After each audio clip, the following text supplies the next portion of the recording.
Hey guys, and thank you for tuning in on this video. Today is another Draw With Me video for the first time in months.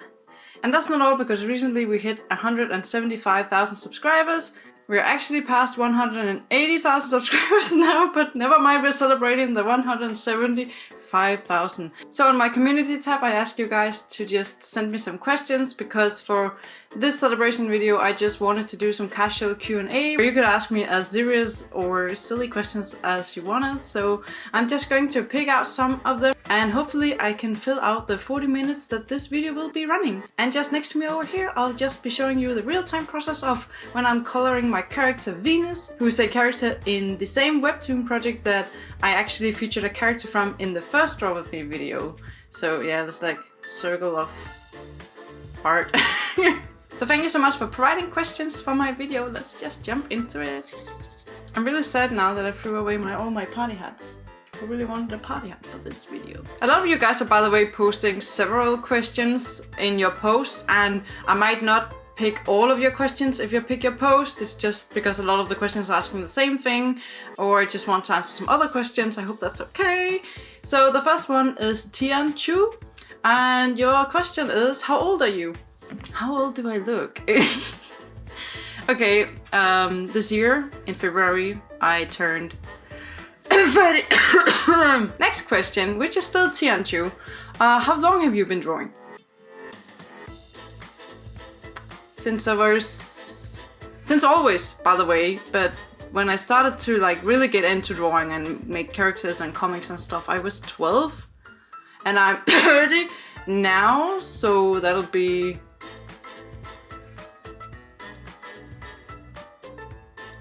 wait.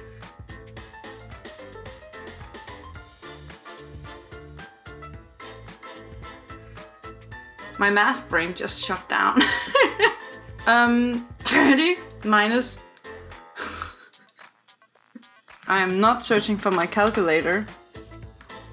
I'm this old, and I've been drawing since I was this old, so I've been drawing for 18 years. With a few breaks every now and then when I went to school and really focused on that, but 18 years, so approximately 20 years. And Captain Argnid asks, who is your celebrity crush? I like Michael Fassbender.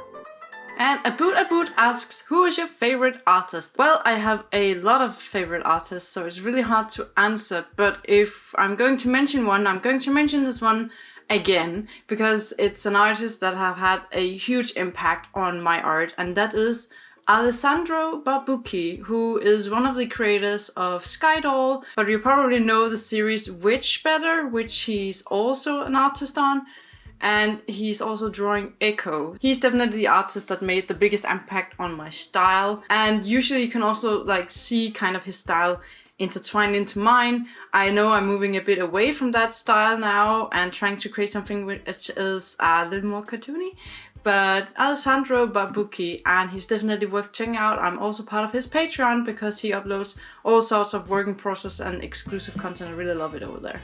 Lark asks, what should I do if I've been into polishing my art style for years and today I noticed that I don't like it anymore?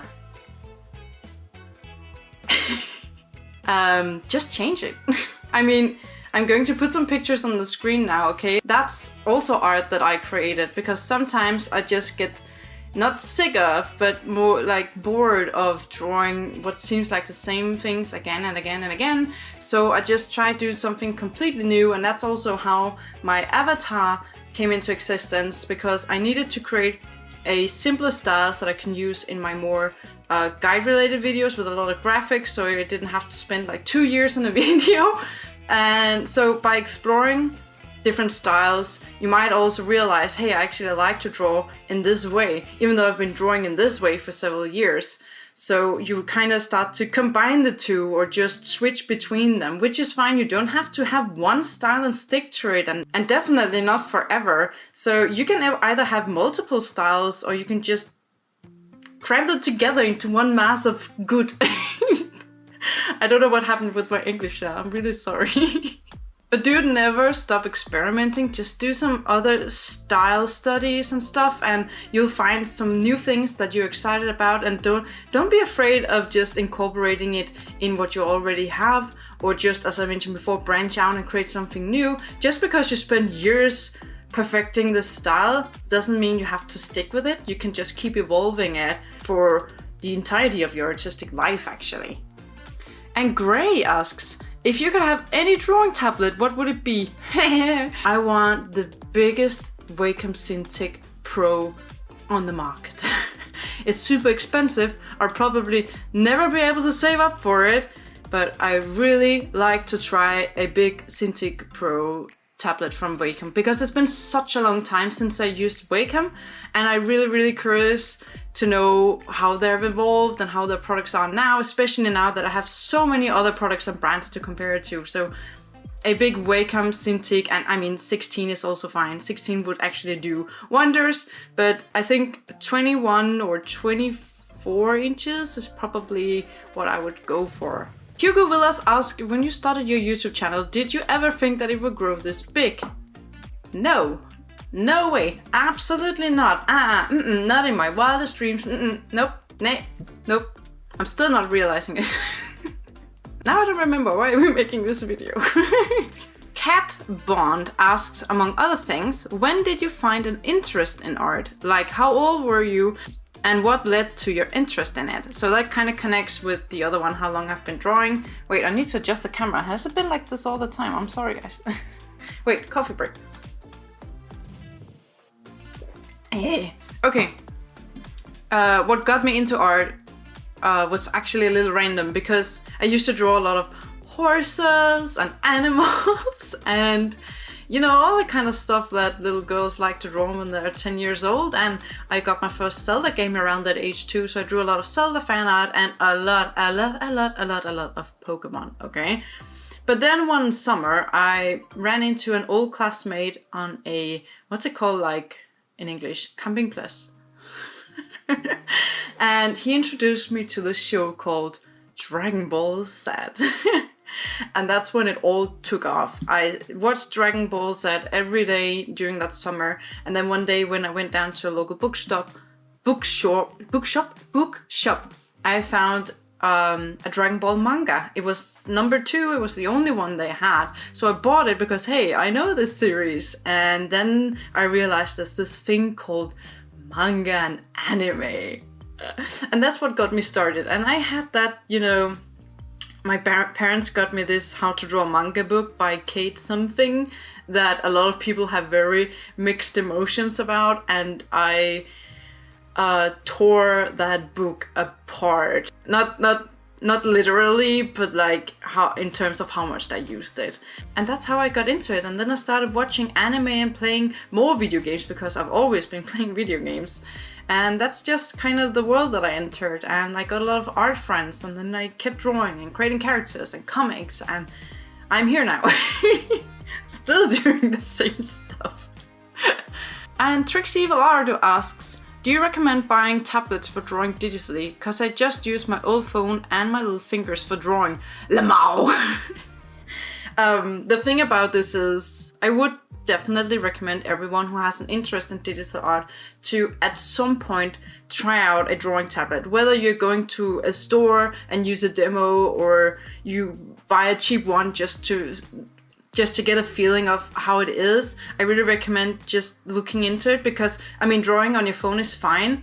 I mean, using your fingers, you may get some pain over the years, so I would recommend getting some kind of cheap stylus, but it's up to you, of course. You can be a digital artist with whatever digital medium that you have, but a digital drawing tablet will make your life so much easier. And it doesn't matter if it has a screen or not. You can also like go into a store probably and try an iPad with a pen and see how it feels like. But I wouldn't be a digital artist without a tablet, that's for sure. I draw on my phone sometimes as part of a challenge or to entertain you guys, but not because it's my preferred like drawing medium, not at all. So yeah, I would recommend getting a drawing tablet, and just if it's your first tablet, start with something relatively cheap just to get an idea of how it works.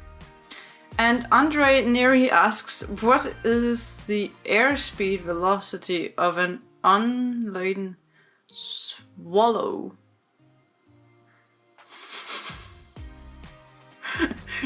I love you.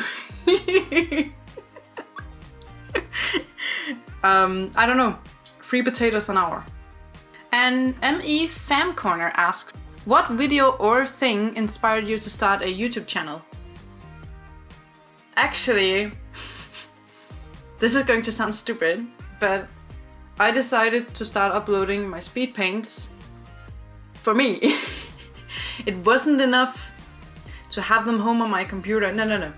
I wanted my speed paints to be available to me at all time, as long as I had internet.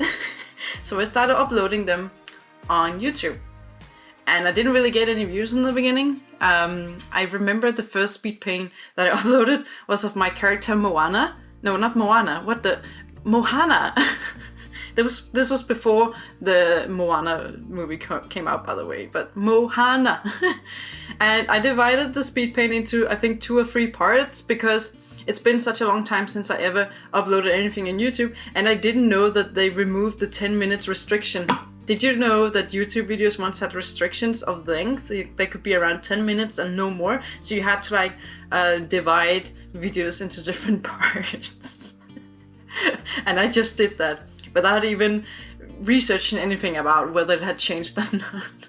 But actually, that's what got me into YouTube. I just wanted to upload my speed paints for myself, so I could like show my friends and family on my phone and stuff. And then I found other YouTubers and realized, holy songas, there's a community here.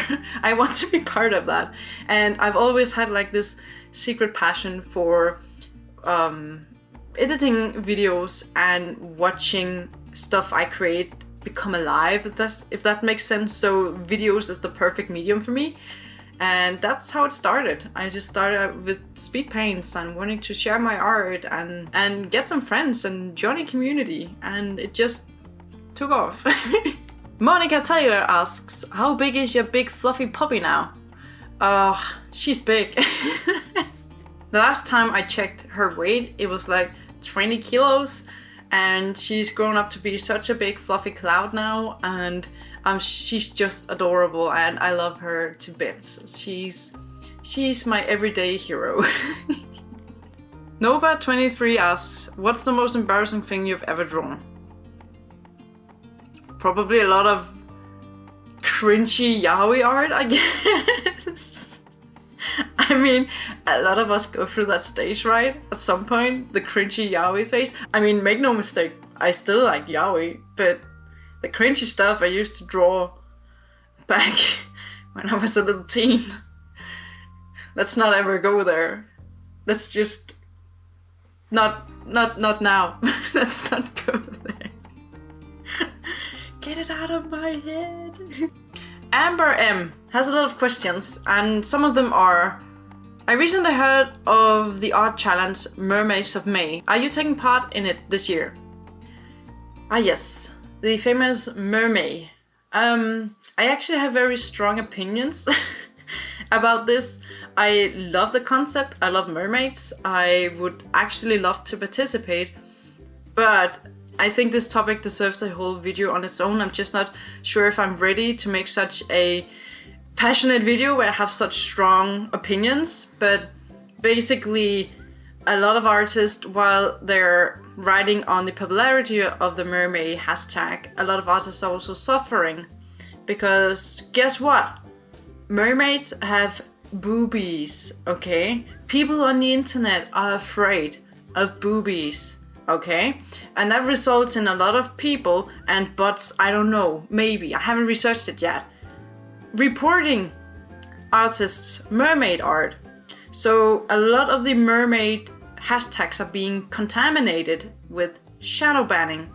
So a lot of people are suffering by participating in mermaid because all of the post or the profile gets shadow banned. And I know a lot of people don't believe that shadow ban is actually a thing, but it is, because when your hashtag suddenly stops to work and your art stops showing up on all hashtags, you are banned somehow, and that's what referred to as shadow ban, when it's not obvious, but you're not getting as much reach and you're disappearing from the hashtags. So, and a lot of that stuff is happening with mermaid because people are afraid of boobies and they're reporting beautiful art for absolutely no reason.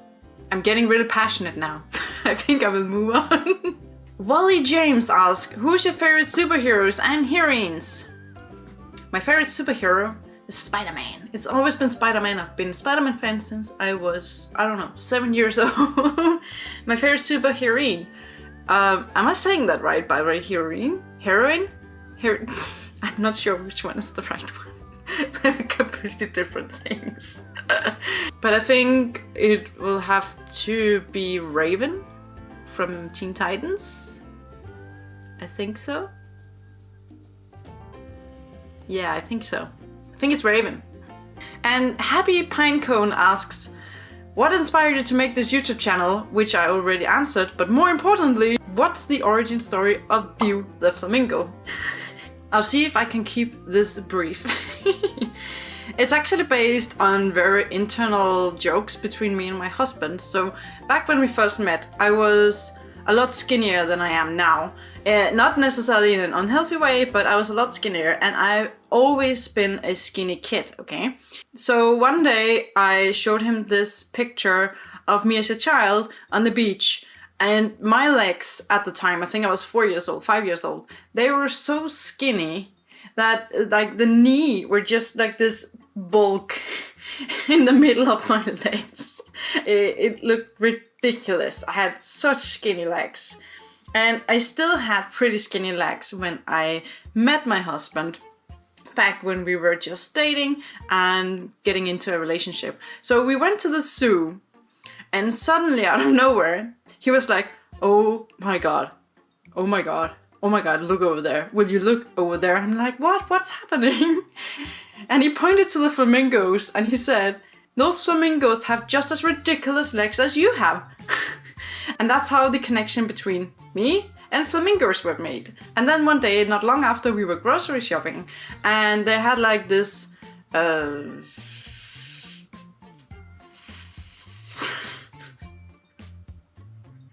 this thing you like hang keychains on and stuff that you could buy. And then I saw this. This is the original Dew. I drew his eye on here because he lost it. He still has the original eye there. I saw this and I just started laughing. And I said, oh my God, that's my spirit animal keychain. I need it in my life. So I bought it and I put it on all of the bags I had. Wherever I would go, I would put this on. And I also made like little knees. It didn't have knees when I got it.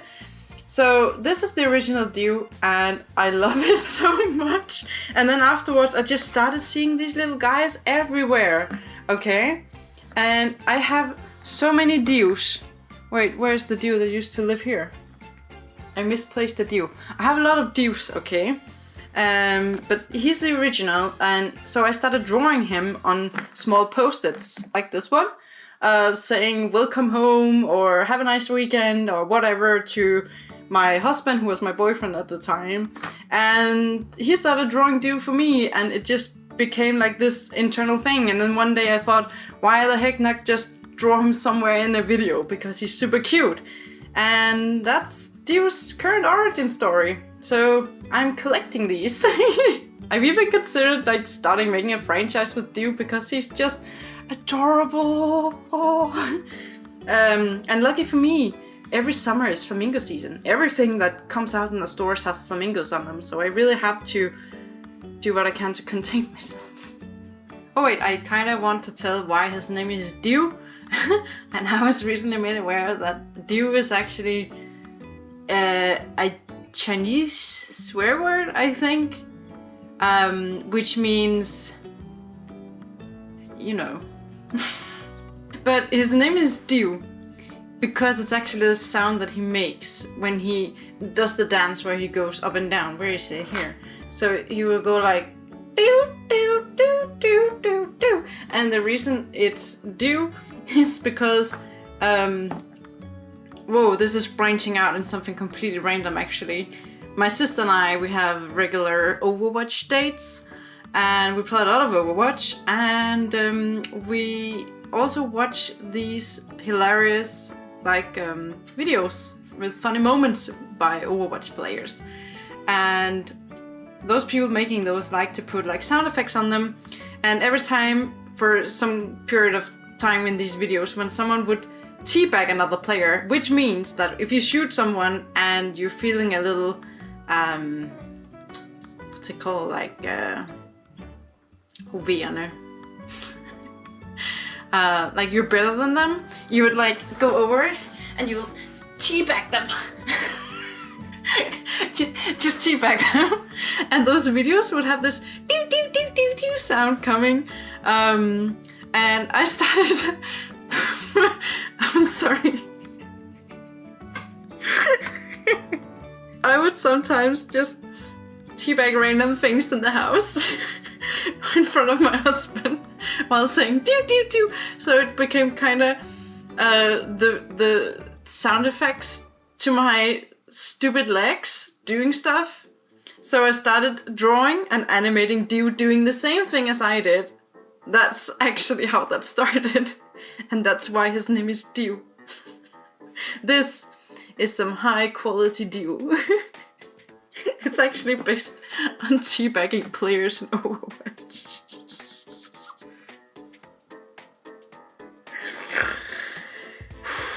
I'm getting cramps. I'm getting cramps. I'm getting cramps. Oh, it's too funny. Oh, jeez. Okay, so that's Dew. Thanks for asking. And Dust asks, when did you decide to draw digitally at first? How did you stumble upon digital art? I don't remember how I stumbled upon it, actually. I think I was around 13, maybe 14 when I started doing digital art. And in the beginning, I had like this really old version of Photoshop. I think it was called like Photoshop Free. And I would just use the mouse. And I quickly learned that it was not like a really good solution on the long term, because I was starting to get really a lot of wrist pain. So I went into a local store where they just happened to have this drawing tablet. It was, I don't know, probably Trust or something, I think the brand was. I'm not sure. Some unknown something at the point. And it was a horrible, tiny little drawing tablet, and it was completely offset, and the parallaxing, not the parallaxing, but like the representation of the screen was horrible, but it was something. So I used that for a while until I had money saved up for my first Wacom Bamboo. I think I was 15 or 16 when I got that. And in the beginning, I was very afraid of like starting digitally 100%, so I would draw things with like pencils and ink them and scan them in or take pictures of them and then color them in Photoshop. And I did that for I think maybe 4 years or something before I finally started to try to do something 100% digital. Not even 4 years. 4 years, that's way too short. I think I did it for like 6 or 8 years actually, like that. So, but once I discovered digital art for good, for real, I think that was in 2013, I couldn't stop. I just found my homeland. I found what I'm good at. Let's just say it like that. And name Ivy Web Studio asks, did you ever try to participate to a video game creation? You're asking if have contributed to video games, right? I have. I was very shortly last year hired into a mobile gaming company, where I made a lot of graphics, especially background graphics and UI graphics. And before that, in my whole time studying, I also focused on games because you could freely do that in my university. So I have been making a lot of games. I've also written games from scratch in Unity. I made this point and click Alice in Wonderland inspired Asylum game, which looks a lot like that Fran Bow kind of thing that I didn't know at the time. So that's kind of funny. So yeah, nothing major. I haven't made anything major. But I really love working in the gaming industry. There are lots of nice people there, and yeah, mostly nice people there. And I found another question by Abud. Could you do a critique video, please? Actually, I'm introducing critique videos to my Patreon very soon. I'm not sure if I'm taking them from there to YouTube at some point or just doing like few of them on YouTube once in a while. But just for starters, I'm introducing them to my patrons. And Solem asked, did you think about making animations?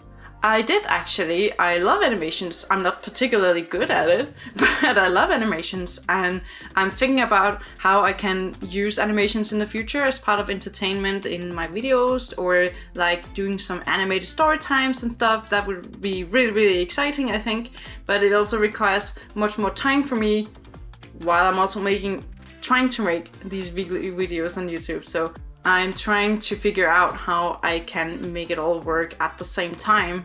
But I've definitely looked into animations. I think it's really cool and I enjoy animation channels a lot. As Bonnie asked, if you didn't do art, what would you do?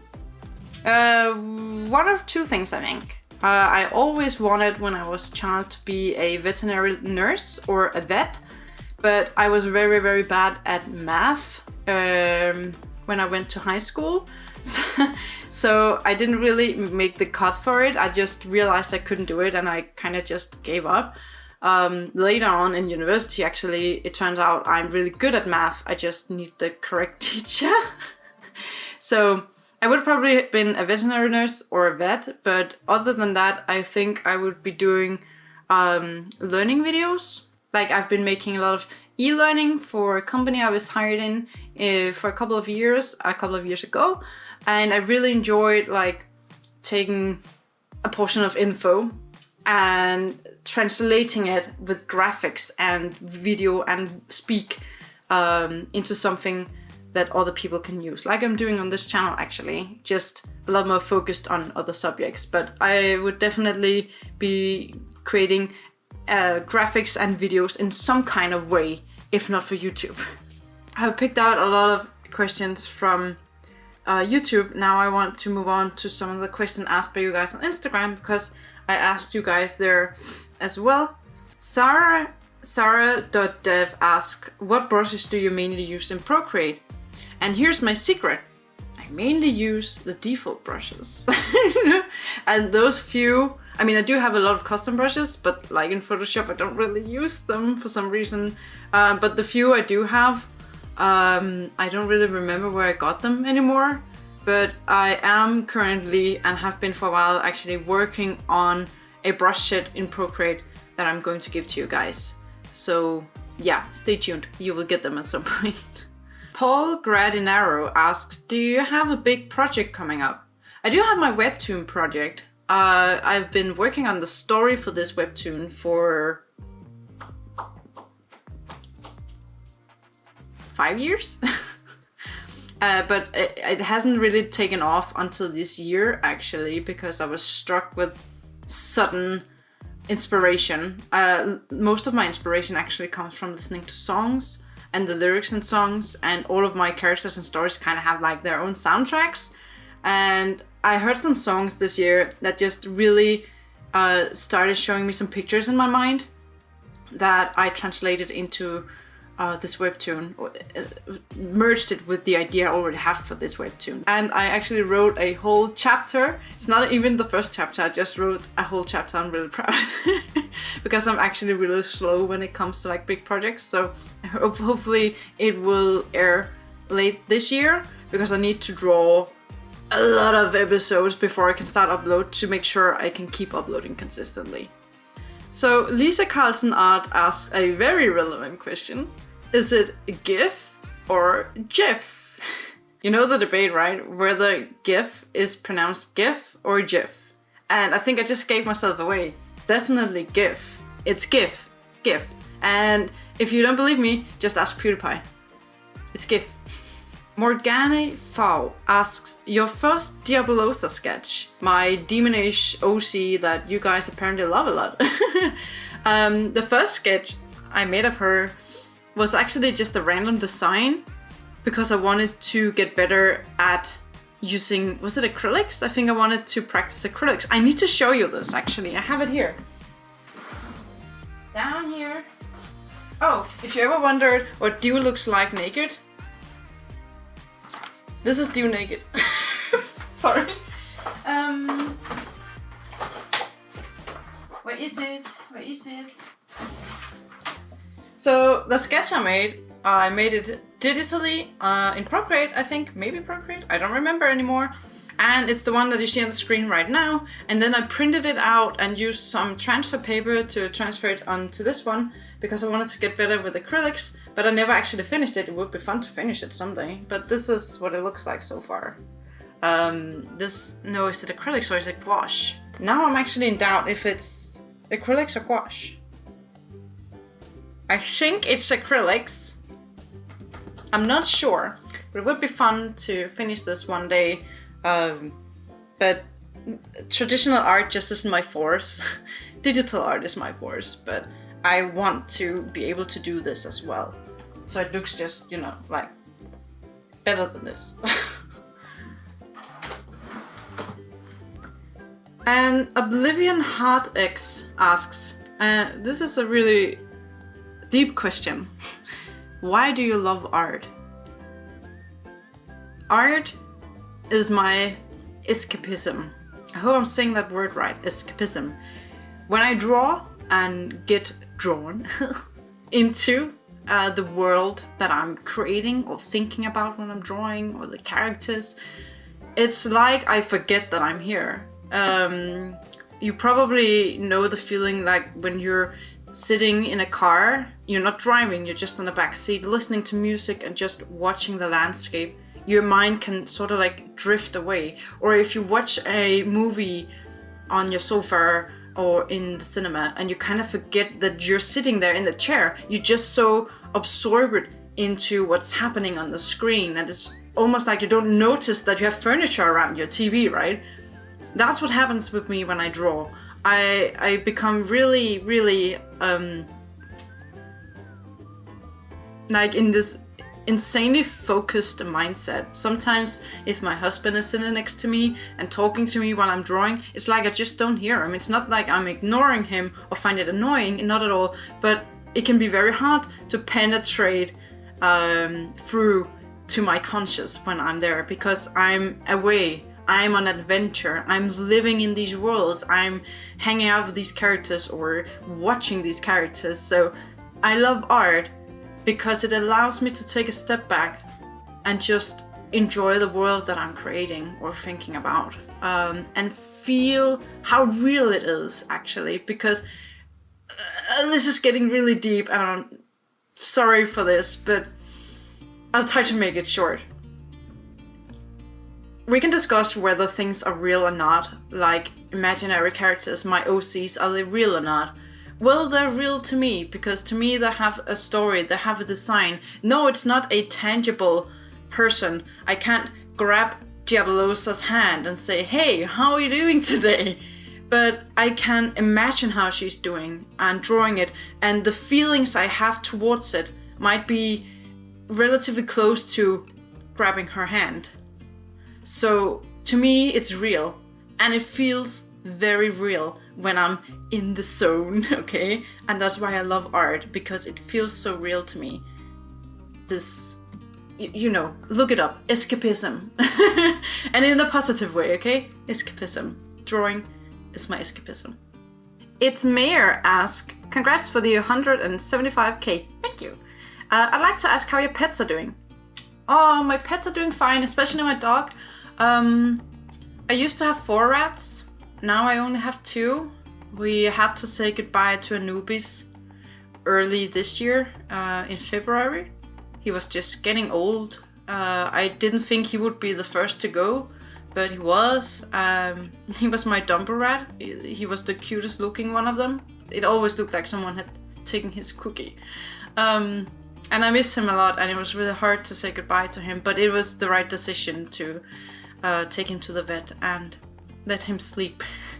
And then just, I think 1.5 months ago, the same thing happened with Sport, my little white rat. He had always been a little thin, skinny looking, and he just, within the matter of days, just got really, really old, and we decided we had to say our goodbyes to him too. So I have 2 rats left. I have Mohawk, who has previously appeared in a video or 2, and then I have Fenris, my big clunky chunky rat. And I feel really bad for Mohawk because Fenris is picking a lot on Mohawk, and Mohawk isn't as mobile anymore. His back legs are starting to get weaker and stuff, so I'm keeping a really close eye on them and just spoiling them, and yeah, they're getting really old. So I still have 2 rats that I love a lot, and then I have my fluffy doggo, who I also love a lot, who is becoming a teenager. And I got a few questions from Drop That Kitten, asking, among other things, how did you decide the dog breed when you got your puppy? Actually, I've always wanted either German Shepherd or Siberian Husky.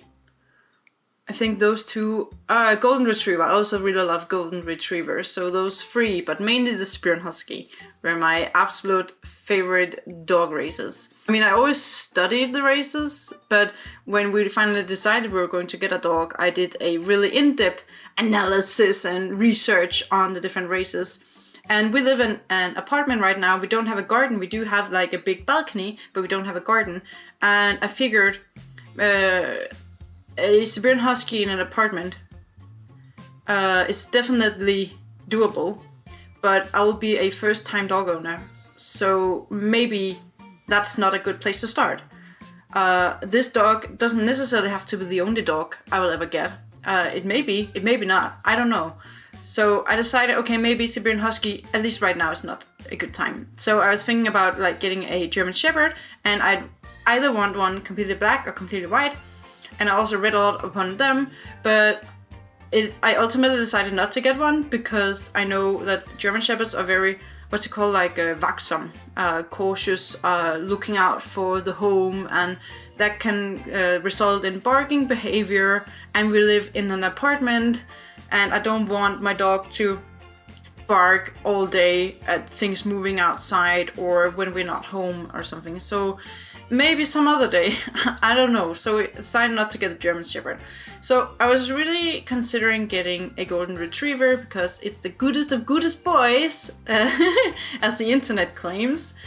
And this one day, I was with my girlfriends in an amusement park in the woods, and there was this like competition for dogs that day. And I saw in the middle of a plaza, completely calm among all of the other things going on, 3 beautiful Samoyed dogs. And I went up to the owner and asked, can I pet your dogs? And she was like, yes, they love humans, please pet them. And I pet them and I felt the fluffiness, and I saw the smile. I saw the Samoyed smile, and I was in love. I immediately went home. I did all the research I could, deep analysis, watching videos, everything about Samoyeds, and I just knew this is a dog that I want. It's family friendly. It's a sledge dog, but it's like in the lowest hierarchy of sledge dogs in terms of how much exercise they need. They need more mental exercise actually, rather than physical exercise. They do require a lot of brush work in the fur, but I'm willing to do my part on that, because in return I get a smiling cloud, which is also independent, not as independent as a Shiba Inu, which I also considered, but more independent than, for instance, a Golden Retriever. And it doesn't grow as big as a German Shepherd, so I just knew it had to be a Samoyed. So yeah, that's how I picked the Samoyed, and that's why Sugi is here now. Oh, this is a really relevant question. Ryanish asks, can you touch your nose?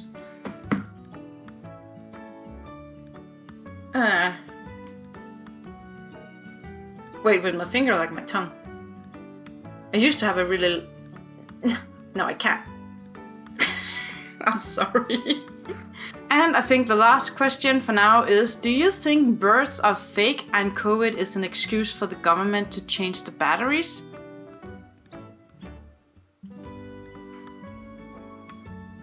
Yes, of course. Birds aren't real. Birds are spies made by the government. Not sure which government, some government. Birds aren't real. If you ever see a bird, know that it's watching you. It's really watching you. Look at its movement. Doesn't it look odd? birds aren't real. I know that Facebook group, and it's hilarious. I love it. So the government is currently changing the batteries in all of the birds, and they're using COVID to cover up for it. Yes, I definitely believe that.